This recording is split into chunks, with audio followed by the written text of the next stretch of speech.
예산안에 대해 설명드리기 전에 우리 언론 여러분들, 시민 여러분들께서 많은 걱정을 하고 계십니다만 시 재정 상황을 우선 말씀드리겠습니다.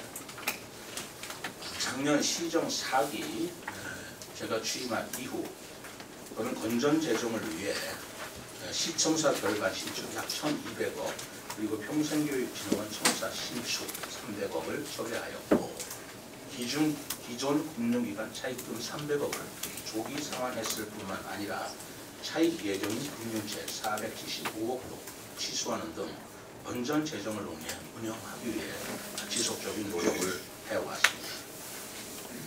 금년에 이어 내년에도 세계 경제의 불확실성으로 인해서 글로벌 경기 둔화 및 고금리 장기화로 국내 부동산 및 소비 침체는 계속 침체될 것으로 예상되었기 때문에 미래 세대의 채무를 부담시키는 확장 재정보다는 건전 재정 기조하에 긴축 재정을 운영하겠다라고 하는 선언을 제가 취임 당시부터 지속적으로 발표한 바가 있습니다. 그럼에도 불구하고 예상하지 못했던 재정 지방세 수입 결손이라든가 하는 재정상의 어려움이 부닥쳤기 때문에 내년도 예산은 어떻게 짤 것인가에 대해서 많은 고민이 있었습니다. 많은 고민 끝에 저희들은 24년도 예산안은 23년도에 2조 28억에 대비해서 968억이 감소한 1조 9,059억을 편성하였다는 말씀을 드립니다. 어려운 국가 재정의 여건을 감안하고 그리고 지방 세수가 계속 감소되고 있는 실정 또 지방채 발행을 가능한 한 최소화하자라는 건전 재정 기조의 유지 등을 감안할 때 24년 예산 규모가 23년 대비 약간 감소한 것입니다. 이렇게 감소된 예산은 우리 세종시뿐만 아니라 서울시나 다른 자치단체도 이런 축소 예산을 편성해서 발표한 것으로 알고 있습니다. 그럼에도 불구하고 예산 편성 방향은 행정운영 경비 등의 공통 경비는 절감하고 행사성 사업을 축소하고 신규 사업을 억제하는 등 강력한 세출 구조 조정을 실시하되 어린이, 노인 등 사회적 약자를 지원하면서 지방채 발행은 최소한 불가피한 경우에 한해서 발행할 수밖에 없다는 결론을 내었습니다. 첫째로 행정운영비 등 공통 경비를 일괄 감액하였습니다.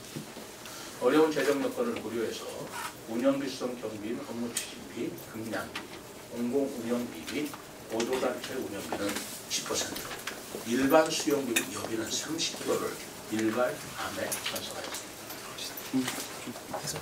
둘째, 세출 구조 조정을 실시했습니다. 신규 사업은 미반영을 원칙으로 할 수밖에 없었고 설계 완료된 사업도 착공 시기를 연기하였으며 준공된 건물의 관련기관 입주 시기도 재조정하였다는 말씀을 드립니다. 구체적으로 살펴보면 도시계획도로 개설 95억, 용수천 그라운드 골프장 조성 4억, 조치원 주민리 등 비위생 메리트 정비사업 28억 원은 사업 필요성이 인정되마 재정 상황을 고려하여 추후 반영하기로 하였고 부강 복합 커뮤니티 센터, 보건환경연구원 증축, 시립어린이 도서관 등 공사 착공 시기를 연기하는 것으로 했습니다. 또 광곡동의 종합복지센터 내 기관 입주 시기를 조정하여 이사비와 리모델링비 26억 예산도 추후 반영하기로 했습니다.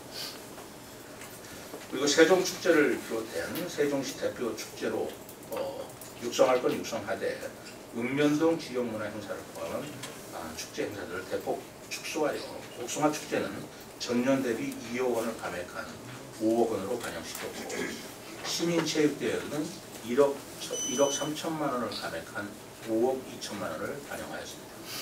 또 읍면동 지역문화 행사 사업도 2억을 감액한 7억 원을 반영하였습니다.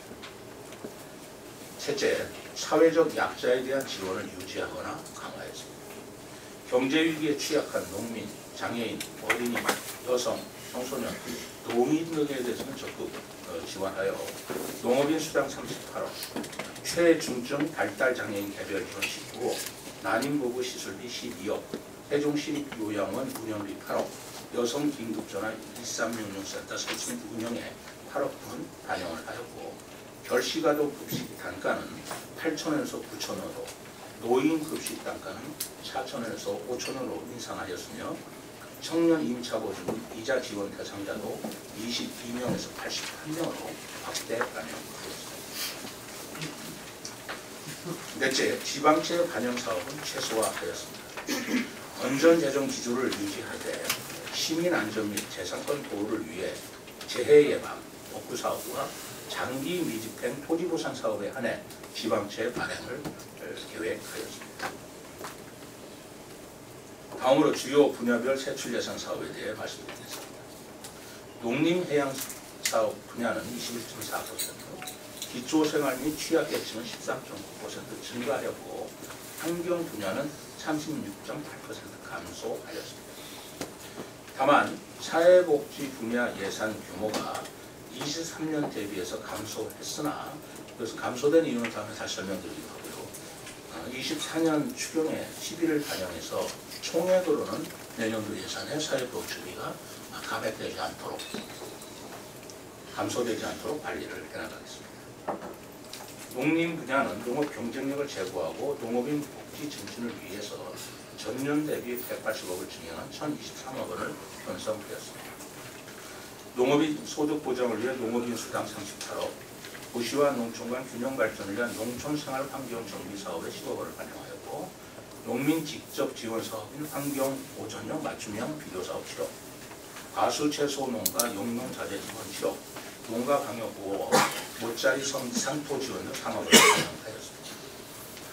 또한 고령화된 농업인의 노동력 절감을 위해 드론 방제 지원 2억, 농기계 지원 사업 1억 5천만 원을 각각 반영하여 안정적인 농농 활동을 지속할 수 있도록 지원했습니다.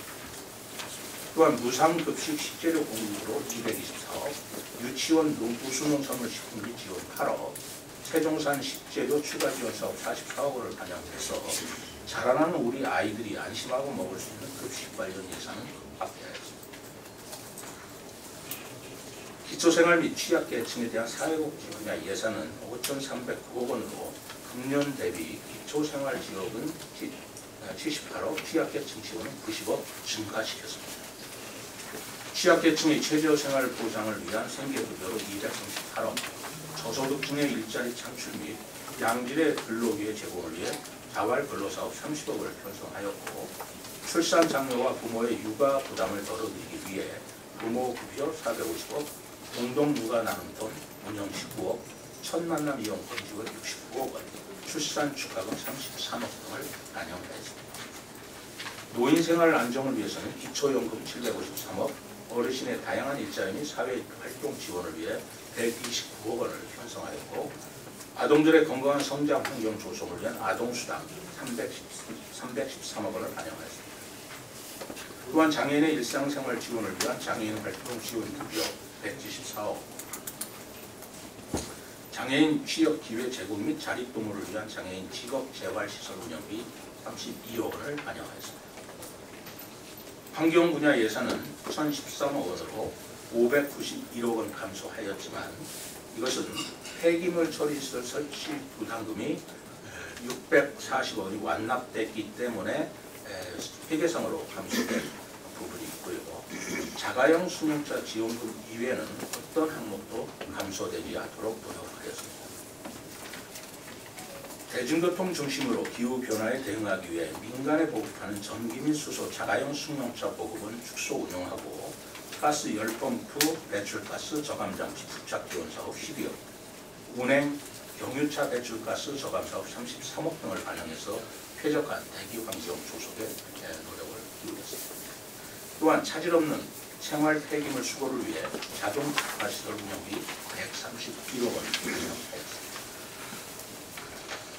여러 가지 재정 여건 속에서 건전 재정의 기조를 유지하면서 그럼에도 불구하고 사회적 약자 그리고 서민들의 경제적 어려움을 돕기 위해서 농민이나 장애인, 취약계층 어린이들의 예산을 감액됨이 없이 유지시키고 정상비용인 운영비와 활동비는 삭감함으로써 또 다소 소모성으로 보이는 축제 예산을 삭감함으로써 우리 시의 예산이 계속적으로 건전하게 운영이 돼서 우리 다음 세대에게 채무의 부담을 지우지 않도록 노력을 기울였다는 말씀을 진정성을 가지고 드리면서 이상 내년도 예산 편성 내용을 말씀드렸습니다. 감사합니다.